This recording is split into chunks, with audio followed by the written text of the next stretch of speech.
by chance we're crossing the same roads all at one time.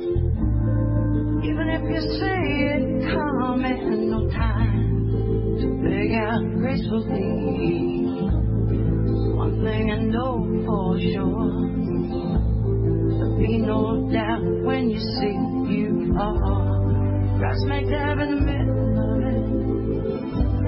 Right smack dab in the middle, we are right smack dab in the middle of it, right on schedule.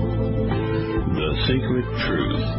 Through forgiveness we awaken, transforming information and knowledge into wisdom. And now our co-hosts, Charlotte Littlefield and George Butler. Welcome to The Secret Truth. I'm George Butler along with my co-host, Charlotte Littlefield. Good evening, George. Okay, fine. How you doing, Charlotte, up there in Missouri? Oh, I'm doing great. We're having another beautiful fall day. Thanks. Oh, that's great. We've got really a fine guest with us this evening, and her name is Tara Ross. She's a mother, wife, writer, and retired lawyer. She is the author of Enlightened Democracy, The Case for Electoral College, co-author of another book, Under God, George Washington and the Question of Church and State. And also, she's recently written another book, We Elect a President. She's a constitutionalist, but with a definitive libertarian streak. Welcome to our program, Tara Ross. Thank you for having me. Boy, I tell you what, you're a constitutionalist, okay, because you stay on the subject, don't you? I try real hard. Huh? I try real hard. The Constitution is what it all comes down to at the end of the day, and if we stick to that, we'll be doing all right. Boy, I'll tell you what, I think this is a timely interview because of the coming election next Tuesday. And so I'm going to really enjoy this interview. And Charlotte's on the other line. Charlotte? This is Tara Ross. I'm here, George. Okay. Oh, yeah. And so we're going to get into this electoral college. How did that originate originally? Was it part of the Constitution or what? Yeah, it absolutely was. So in the summer of 1787, as our founders were hammering out all the details of what they were going to put in their new Constitution, this recurring theme kept on coming up, that was the conflict between the large and the small states. How do you create a nation composed of both large and small states with different interests, in different industries, all sorts of different concerns going on with those voters? And so when it came to the topic of the presidential election system, of course, the small states were really very worried, and they thought the large states are going to outvote us all the time. And they didn't want that. The other idea that was on the table was the idea of Congress selecting the president. So imagine if instead of us going to the polls on Tuesday, Congress just did it. Right. And that was the way it was done. But there were lots of people that had concerns about that because they felt like the Congress is just going to, the president will be the puppet of the Congress, basically. So why even have one? We're talking about separation of powers and checks and balances and this sort of stuff. And so it doesn't make any sense to have that kind of congressional selection method. So in the end, the Electoral College was created, but it was the result of a compromise that had been made earlier when it came to the composition of Congress. And of course, as most people, I think, know, the Senate, we have one state, one vote representation. Every state has two senators, no matter what. And in the House, that is based purely on population. So California has way more congressmen than pretty much everybody else. So the Electoral College is a reflection of that same compromise. We have the same number of electors as we have senators plus congressmen.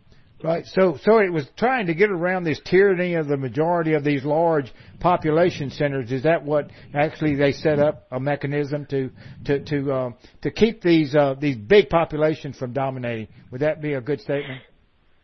Sure. I mean, the founders were students of history. They probably knew more than pretty much any of us now, but they knew the history of pure democracies, and they knew that pure democracies tend to implode. And the reason that happens is because in a pure, unfiltered democracy, 51% can tell the other 49% what to do, no matter what. And there's an analogy that I use in a new kids book I have about the Electoral College. democracy is two wolves and a sheep voting on what's for dinner. Right, so right. It's not very fair Oh, to I the like sheep, that. right? Yeah. The sheep gets eaten all the time, and that's no fair. Now, I wanted to bring up something about Emma. Is she your guinea pig? Poor Emma. Is she? In here, you're saying you list her. You're a good lady because you tell who's helped you with the book. I like that. I like that touch. And you say not only Kate Cooper did some illustrations, but Emma, your daughter, what did you float stuff by her and just sort of tested things, or what? Well, Emma actually has her own section in the book, and she was responsible for helping me to come up with modern-day, real-life examples of things that would make sense to 4th, 5th, 6th graders. So, as an example, in the main text I was talking about why we fought the American Revolution. You know, we had no representation in Parliament. Well, that's kind of a hard concept to wrap your head around if you're 8 or 9 years old. So Emma helped me come up with an example, and her example was my class was voting on what book to read. Charlotte's Web won. That was great, but isn't it also a good thing that the teacher didn't say only blonde kids get to vote? Oh, and so okay. That was her modern day example. And so there are several of her, they're called Emma's Corner, and there's several of them throughout the book. But that was her job, was to always help me figure out what is something that would make sense, you know, to this generation with its TVs and iPhones and all this stuff like that, so and to try to, so you're make sense of marketing this horse this, and buggy era principle. Yeah, right, you started marketing this to that grade school age, right? In a way. But also, what I like about this book and everything is that it's something that we need to inform the American public about, you know? And people don't have a very good grasp sometimes of the Electoral College. How many votes are there? How many electors are there in the college? There are 538 electors, so it takes a majority of electors to win. That would be 270. Okay. If nobody gets a majority, not everybody knows this, but if nobody got the 270, then the next step is the House of Representatives selects a president from the top 3 vote getters in the Electoral College. Oh, okay. So this has been discussed a little bit this year because there's a third-party candidate who has been doing well in Utah. And if things, I mean, it would still be difficult, but if things just felt just right, then what would happen is nobody would get to 270, and there would be a House election among Clinton, Trump, and his name is Evan McMullin.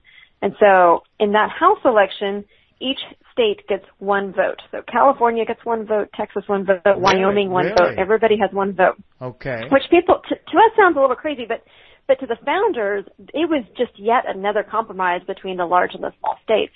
And what they thought was, first of all, they thought we would use it more often. But secondly, they thought the large states will have the advantage in selecting a pool of candidates, but then the small states will have an advantage in selecting who's the winner from that pool. So they were, again, trying to balance large and small state interests, and this was just part of their plan. Right. So out of this 538, 3 are allocated to what, Washington, D.C.? And then the balance of 535, how is that split between the Senate and the House, or what? Well, so there's 435 congressmen plus 100 senators plus, you're right, the 3 D.C. So 3 electors for D.C. Oh, okay. Now, you're saying today, in today's world, they don't actually go to Washington, do they, the electors?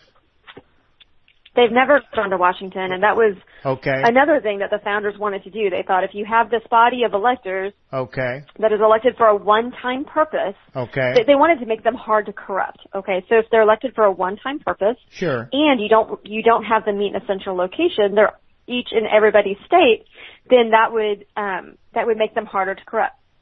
Oh, okay. How are they guaranteed that the elector will vote for who they're supposed to vote? How is that mechanism in each of the states exactly? So every state has a different set of rules. Some states have, I think it's roughly half have rules that say that they're going to bind the electors in some way.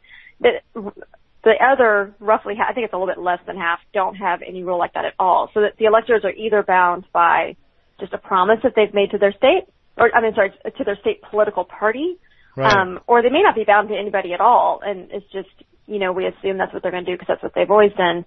Now, historically, this has not been much of a problem, and that's because of the way that these electors are selected.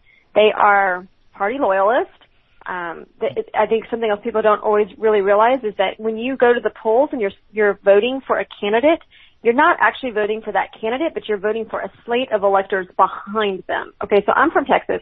There are 38 Republicans ready to go vote for Trump. There are 38 Democrats ready to go vote for Clinton, and then there are 38 for each of the third-party candidates.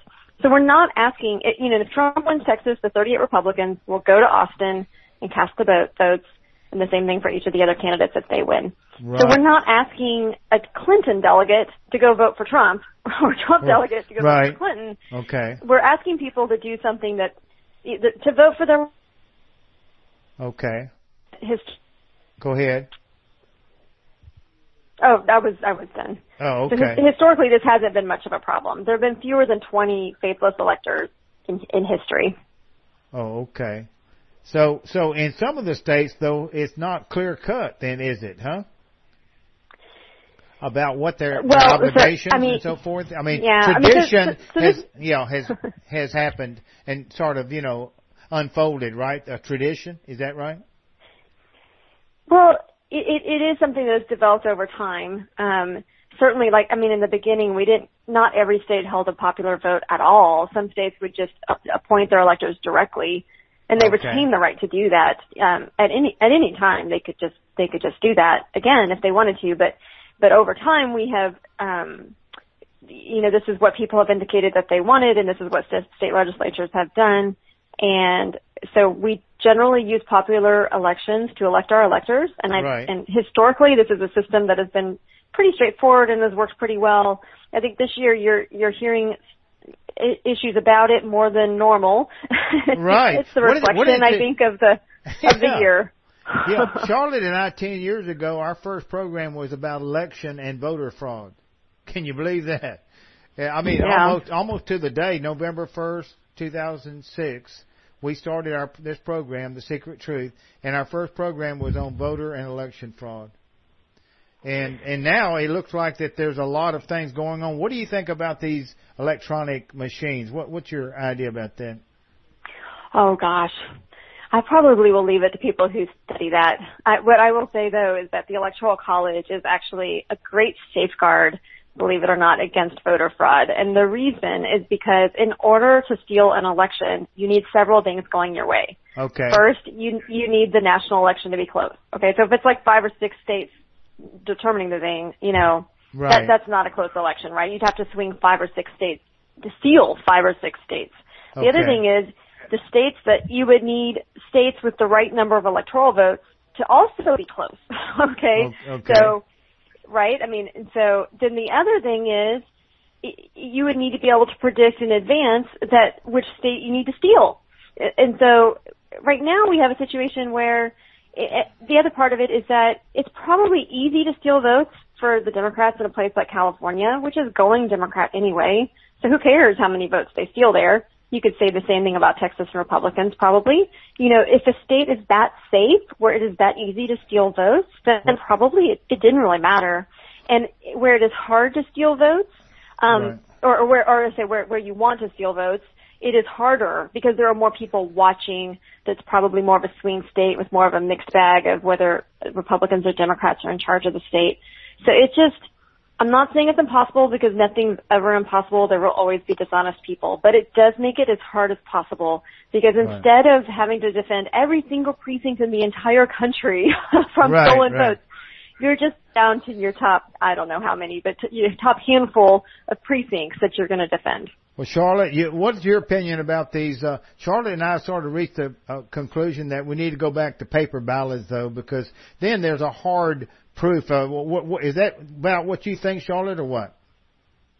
Yeah, well, I'm concerned about the central tabulation of this stuff and that fractional of math. Right. So that's your problem with it, huh, Charlotte? Yeah, I think that. Go ahead. Well, I traveled too much to speak intelligently to that one. I've lived in so many different states. I don't know what the majority is in the state I'm living in, I'm afraid. Right.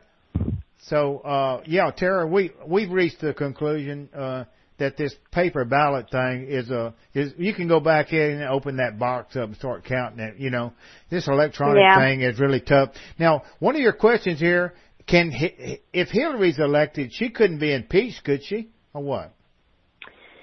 Well, she could probably be impeached like now. There are legal scholars that would argue that she could be impeached today. Really? Because of her time as Secretary of State. Oh, and the issue is because the Constitution, now there's one part of the Constitution where it says, President, Vice President, other civil officers, but there's other places where it speaks of a person, like not an officer, but a person. And the other aspect of this is that they say, that there's two parts to the punishment, right? One part is removal from office and people focus on that, but the other part is disqualified from future office. So the argument that is made by some legal scholars is that because of her time as Secretary of State, she could be impeached now for any offenses committed during the time of Secretary of State, and that would be because the founders wanted to give Congress recourse to stop someone who might abuse government power. Right. What if Obama comes around here at the end of his term and pardons Hillary? Could that get her off of everything? Well, it would get her off of any criminal ramification for anything that she might have done, but a president cannot pardon her in such a way that she would get off of any impeachment. Impeachment is a separate remedy that is for Congress to decide. Well, how about amnesties that come into play under the U.S. pardon law? Is there something that can pardon you from future stuff or not? Through an amnesty type of a blanket coverage, or what? Do you mean like a blanket amnesty for? Well, I think the U.S. Pardon law does have elements of amnesty built into it. They seem to think that they can pardon you from something, some future act. Is that possible or not? Oh, well, okay. So with the caveat that this is you're leaving my area. Oh, okay. I don't think you can be pardoned for future stuff. I think you can only be pardoned for past stuff. I went in and did a little research, and it has an amnesty element to it, and I didn't drill down a whole lot into that. But that could be an interesting thing to flesh out, and I'll look into that more because, into the future. But now the Constitution, the Bill of Rights, really protects the individual. So there are these balances built into the Constitution also, are there not?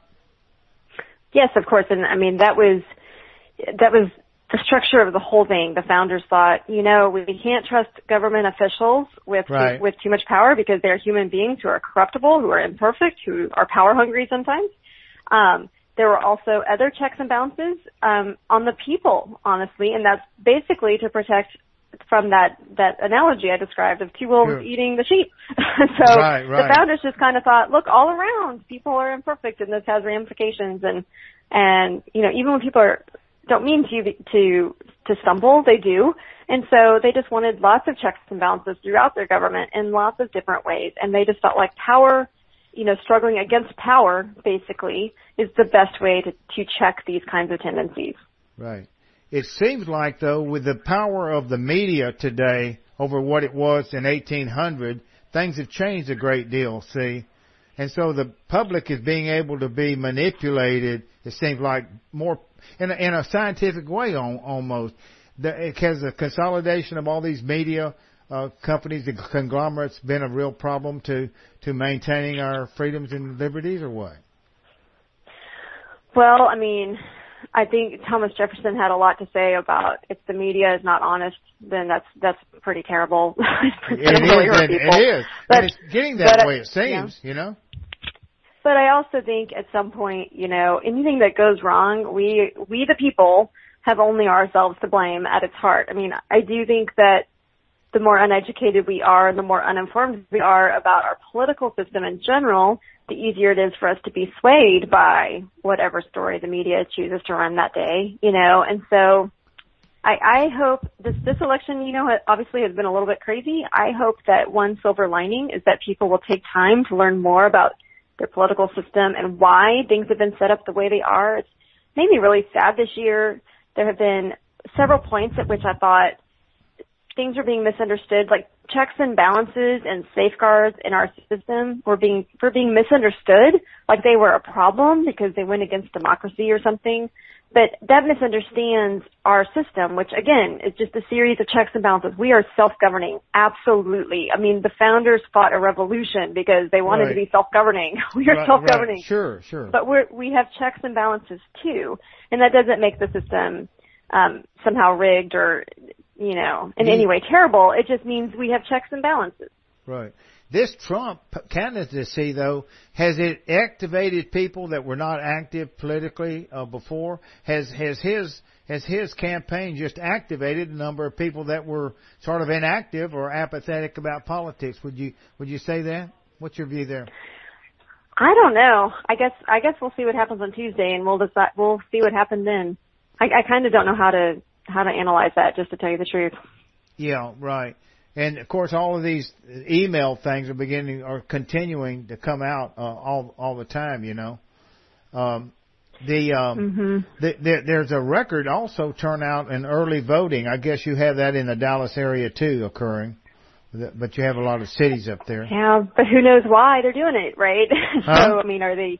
Who knows why they're turning out in record numbers, right? I mean, are they turning out because they hate the other candidate so badly? Or are they turning out because they love their candidate and or are they turning out because they didn't like either one of them and they wanted to go vote for somebody else?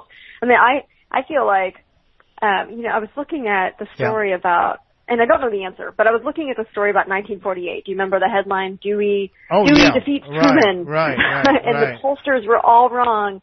And so I kind of wonder if in a year like this, when things are so skewy, if the pollsters, I'm not blaming them, I'm not saying, but I wonder what we'll find out on Tuesday. But I think it could be any of these things, by the way. I don't think we know which candidate, Trump, Clinton, or third party is being skewed against in these polls. I'm curious to see. Right. Some of these polls are weighted in there. They've already, if you read down into the poll and the way they describe the poll sometimes, some of the polls have been weighted towards the Democratic Party in some cases. And so, the polls are hard to rely on sometimes in this particular election year. I've gone back, I'm 72 right now, so I've seen a few of these elections, but this one is just hard to call. Even some of the experts, I think, out there are having a hard time reaching a conclusion. And especially some of this cheating and election fraud and so forth is going on out there already. There are dead people. They're tombstoning some of these states already, Yeah, I mean, some of those stories, I think the alleged fraud made headlines, and then we made a mistake didn't make headlines. Like, there were a couple of those things in Texas that I knew about where somebody said their vote got changed, and then wait a minute, maybe I just messed up. I'm sorry. Well, I don't really know. Yeah, there's that old classic primary that LBJ stole from Coke Stevenson in 1948 in Texas. Yeah. That Robert Caro wrote about in those biographies of LBJ. That's sort of interesting, And that occurred in 1948, So, and that was paper ballots then, see, so. Even in those, if you have dishonest people, it doesn't matter the system; they'll try to cheat it, right? That's pretty much what I think. I would never claim that there are zero problems. Clearly, there are dishonest people. There are people trying to cheat. This is part of human nature. So I take comfort from the fact that the Electoral College makes it as hard as possible. So again, there's no such thing as impossible, but you can make it as hard as possible. You can give them as many hurdles to climb as humanly possible. Right. And, Could you mention something about your other books that you've written and co-authored with, and sort of tell us a little bit about that? Like this, Under God, George Washington and the Question of Church and State. What was that about? Because we'll have your page up right now, Tara, and so they'll have access to any of the books and information, newsletter, if they want to get on there, and how to contact you and all that other stuff.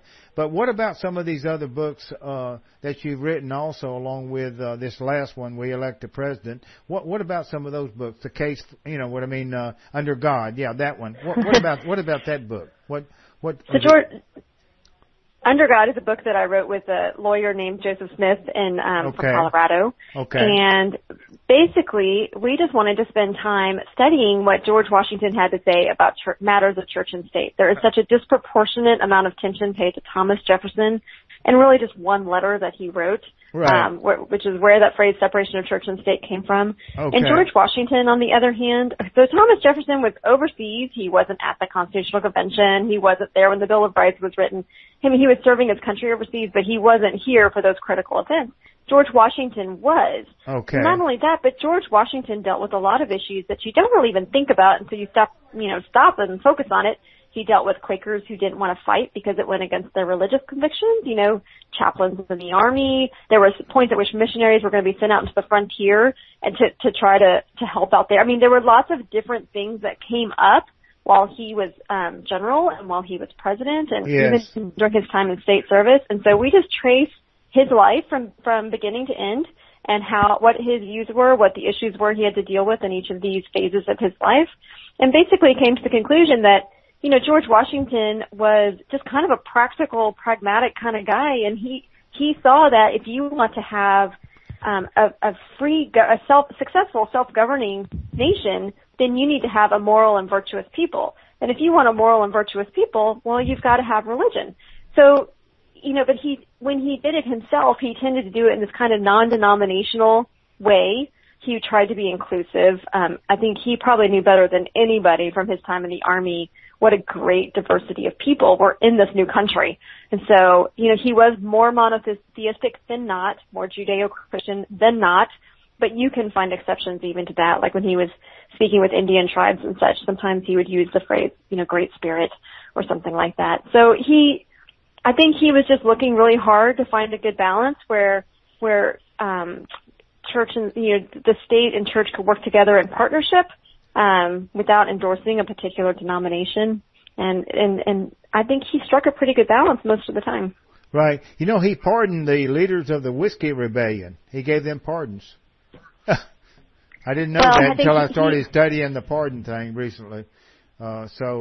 He did suppress the Whiskey Rebellion pretty harshly. But he did later pardon the leaders or the conspirators or whatever you want to call them of the Whiskey Rebellion. So I see that your writings have centered around the Constitution, Electoral College, and so forth, and I find that very interesting. We've got about 3 minutes left. What would be some of your closing comments, Tara?